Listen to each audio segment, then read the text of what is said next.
പുറത്തോട്ട് ഇറങ്ങ. ഞാൻ ഇങ്ങോട്ട് വന്നതേ നിങ്ങളുടെ കൂടെ കാറിൽ യാത്ര ചെയ്യാനല്ല. എനിക്ക് എന്റെ ഫോണാ വേണ്ടത്. ഫോൺ എത്തിക്കാന്ന് ഞാൻ വാക്ക് പറഞ്ഞല്ലേ. എനിക്ക് നിങ്ങളുടെ വാക്ക് വേണ്ട.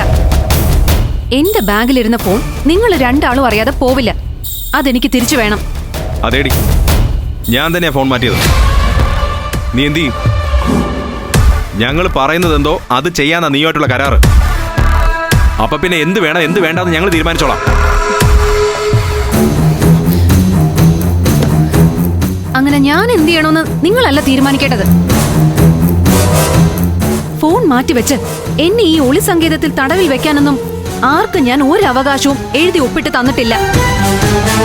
എന്റെ ഗതികേട് കൊണ്ട് ചില കാര്യങ്ങൾ നിങ്ങൾക്ക് ഉറപ്പ് തരേണ്ടി വന്നിട്ടുണ്ട്. അത് അന്തസ്സായി ഞാൻ പാലിക്കുന്നുമുണ്ട്. അതിൽ നിങ്ങൾ ഈ പറഞ്ഞ തടവ് ജീവിതമൊന്നും ഇല്ല. നീ പറഞ്ഞ വാക്ക് പാലിക്കുന്നത് വരെ നിന്റെ കാര്യത്തിൽ എന്ത് തീരുമാനവും ഞങ്ങളുടെ തന്നെയാണ്. അതിനിയും അങ്ങനെ തന്നെ ആയിരിക്കുകയും ചെയ്യും.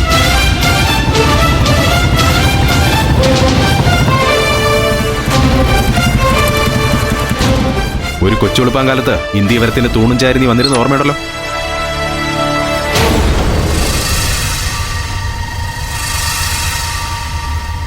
ഡോക്ടർ അന്നാക്കുര്യനുമായി കയറുമെന്ന് വെല്ലുവിളിച്ചതിന്റെ ഒരാഴ്ചക്കകം നിന്നെ ആ അവസ്ഥയിൽ എത്തിച്ചെങ്കിൽ ദൈവം ഞങ്ങളുടെ കൂടെയാണെന്ന് മനസ്സിലാക്കിയോ. ഒപ്പം അന്ന് നീ പറഞ്ഞത് നിങ്ങൾ പറയുന്ന എന്തിന് ഞാൻ തയ്യാറാണ് എന്നാണ്. അതൊന്നും മറന്നിട്ടില്ല.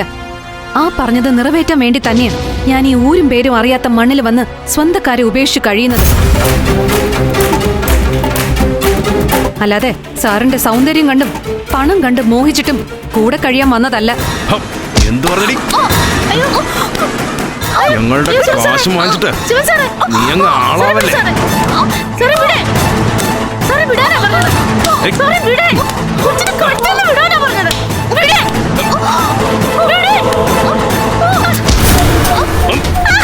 മാറങ്ങോട്ട്, കൂടുതൽ ആളാവല്ലേ?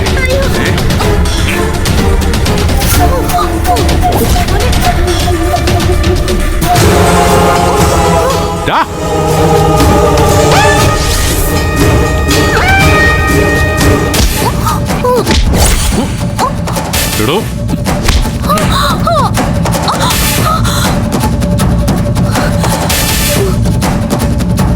താനാരോടോ എന്റെ അമ്മയുടെ ദേഹത്ത് കൈവയ്ക്കാൻ? വിടടാ കൈ. ദേഹത്തുനിന്ന് കൈയെടുക്കടാ. താനൊക്കെ പെണ്ണുങ്ങളോടെ കൂട്ടിയ കൂടും. ആണെന്ന് ആഞ്ഞു പിടിച്ച അവിടെ നിൽക്കും.